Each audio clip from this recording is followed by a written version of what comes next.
Salut ma team DT, c'est Dylan Technologies, j'espère que vous allez bien. Aujourd'hui les amis, on se retrouve dans une nouvelle vidéo. Et aujourd'hui la team DT, on va s'intéresser à l'Apple Car. Je vous avais déjà fait des vidéos concernant du coup ce futur projet, le projet Titan comme on l'appelle également. Et bien c'est le projet de la voiture Apple. On en parle de plus en plus, il y a de plus en plus d'informations, de rumeurs, de leaks, etc.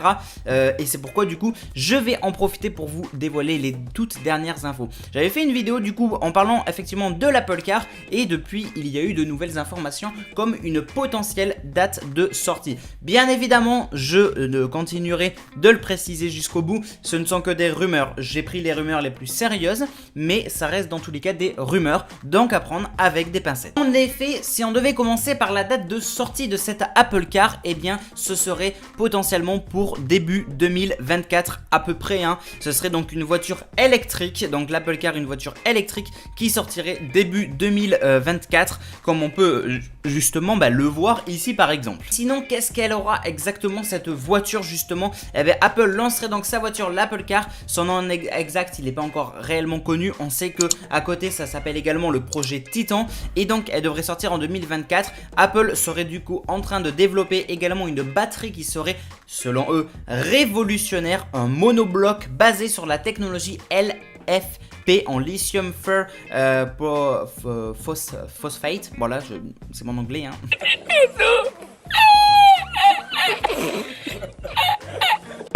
Une source proche également du dossier donc du projet Titan indique que cette technologie réduirait le coût de fabrication tout en rendant le véhicule nettement plus sûr et également un petit peu plus sûr aussi pour la planète. C'est un petit peu le sujet également sur les voitures. Mais du coup cela fait un certain temps effectivement qu'on en parle maintenant, qu'on en entend quelques infos sur cette fameuse voiture et Apple s'intéresse aux voitures électroniques depuis au moins 2014 et le projet aurait commencé à naître on va dire depuis 2014 environ, 2013-2014.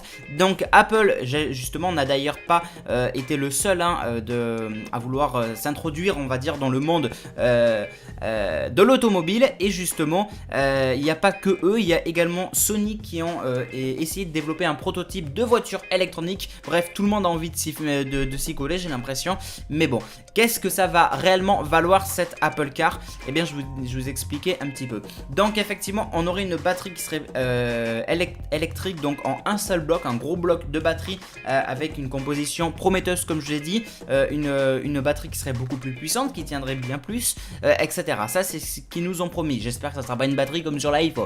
Alors selon d'autres rumeurs, également d'autres sources, eh bien ce serait comme la première fois que vous avez vu l'iPhone. Je m'explique, au cœur de ce projet se cacherait effectivement un tout nouveau design de batterie et de voiture également, qui aurait un potentiel de transformer complètement le marché donc de l'automobile tout simplement. Dans certaines sources, il y a une personne qui a été interrogée et qui a fait une comparaison qui a été assez significative. C'est du haut niveau comme la première fois que vous avez vu l'iPhone. C'est ce qu'une personne aurait dit, une personne qui est proche de ce projet Titan, donc le projet de l'Apple Car, et cela signifierait que Apple aurait donc la capacité de révolutionner le marché automobile comme la marque l'avait fait par rapport à la téléphonie, comme Apple avait fait par rapport aux iPhones. Ce nouveau design de batterie n'utiliserait qu'une seule cellule. De cette dernière en regrouperait donc en gros en fait plusieurs choses, ce qui permettrait donc de gagner en espace. Comme ça on pourrait avoir un plus gros moteur par exemple, etc.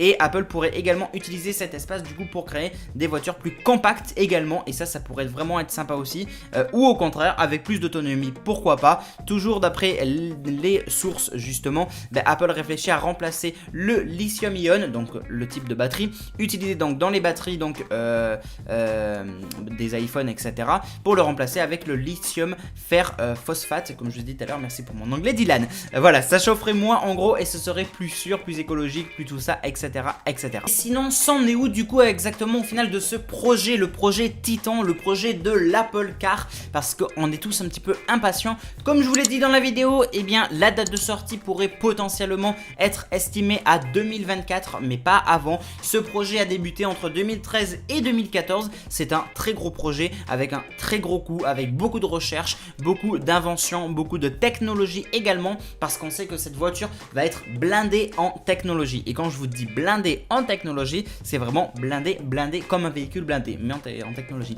Bref.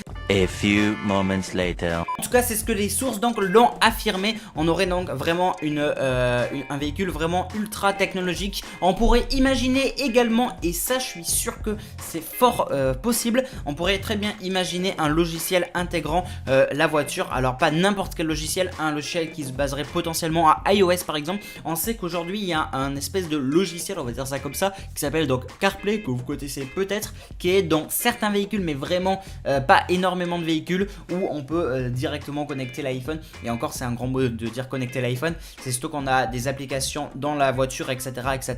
Bref, on va pas s'aventurer sur ce sujet, mais vu qu'il y a CarPlay, on pourrait imaginer soit une grosse mise à jour de CarPlay qui pourrait intégrer les Apple Car, donc compatible avec nos iPhones et j'en passe, les Mac peut-être, on sait pas. Bref, on pourrait imaginer vraiment un nouvel écosystème où s'ajouterait du coup l'Apple Car dedans, ou alors peut-être un iOS version Apple Car. Bref, on ne sait pas exactement. Vous rappelez-vous quand même, iOS sur l'iPad, c'est devenu iPadOS. Donc au départ, c'était la version de iOS. Et bien pourquoi ça ne ferait pas ça sur l'Apple Car potentiellement? Bref, je m'avance peut-être un petit peu, mais c'est tout à fait possible. On peut imaginer également que la vitre de la voiture du coup, où on va être en face comme ça, on peut très bien imaginer qu'il y aura des technologies imprégnées dedans. Elle sera bien évidemment bourrée de capteurs, ça on s'en doute forcément. Déjà les véhicules d'aujourd'hui sont bourrés de capteurs, donc on imagine bien qu'en 2024 ça sera encore plus que ça.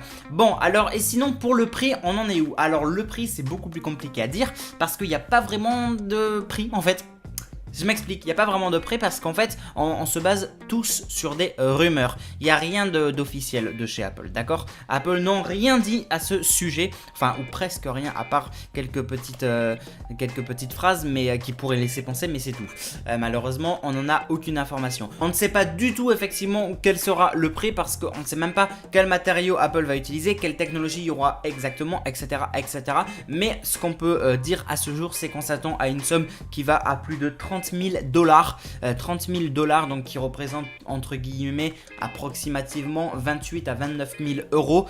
Et encore, quand je dis $30 000, c'est entre guillemets une espèce de moyenne si je puis dire, parce que bon, ce sera peut-être pas forcément une voiture de luxe, mais ça sera pas une voiture toute banale comme ça non plus. Il y a une chose qu'il faut pas oublier, c'est que la voiture porte le nom d'Apple, hein, et Apple c'est cher. Apple c'est considéré comme une marque de luxe aujourd'hui, donc ça a quand même son importance. Je dis pas que le véhicule sera un véhicule de luxe à la hauteur de Ferrari par exemple, ou même de la Audi A8, mais, ou même la R8, mais dans tous les cas ce véhicule va pas coûter $10 000 simplement. Ça c'est pas possible, parce que même si Apple avait le bon sentiment de faire un véhicule le moins cher possible, bah déjà les nouvelles technologies, batteries, etc., la recherche, développement, la com, les composants et j'en passe, bah tout ça ça a un énorme coût, et je suis désolé mais quasiment aucun, enfin j'en ai jamais vu personnellement, j'ai jamais vu un constructeur de voiture sortir une voiture toute neuve qui vient juste de sortir à 10 000 euros. Je pense qu'on est tous d'accord sur ce sujet. Donc, quand je dis 30 000, encore, j'ai tendance à être un petit peu gentil pour pas vous faire trop peur. Mais à mon avis, ça risquerait d'être bien plus que $30 000. Voilà la team d'été, cette vidéo est désormais terminée. J'espère en tout cas qu'elle vous aura plu. Comme d'hab, n'hésitez pas et n'oubliez pas, c'est hyper important de vous abonner, d'activer la cloche pour recevoir toutes les petites notifications, de me suivre sur les réseaux sociaux, Facebook, Twitter, Instagram, Snapchat, TikTok, Discord et j'en passe. Tout est dans la description, je compte sur vous la team d'été. Merci à tous d'avoir vu cette vidéo et puis n'hésitez pas aussi à me donner votre avis dans les commentaires, je les lis, j'y réponds, etc. Il n'y a pas de souci sur ça, ce serait vraiment sympa et utile je pense de pouvoir un petit peu débattre du coup au final sur cette technologie qui pourrait potentiellement être révolutionnaire si je puis dire, mais en tout cas qui est vraiment très intéressante et j'ai hâte que Apple nous sorte déjà quelques petites infos. Si vraiment ça devait sortir en 2024, il nous reste encore 3 ans à patienter et donc on va dire 2 ans et demi peut-être avant d'en entendre parler un petit peu de manière officielle. Bref, on sait pas, on verra comment ça va se passer. Mais bon, n'oubliez pas de vous abonner, d'activer la cloche et bien évidemment de liker, commenter, partager. Je compte sur vous la team d'été. Merci à tous, c'était Dylan Technologies. Salut tout le monde, ciao.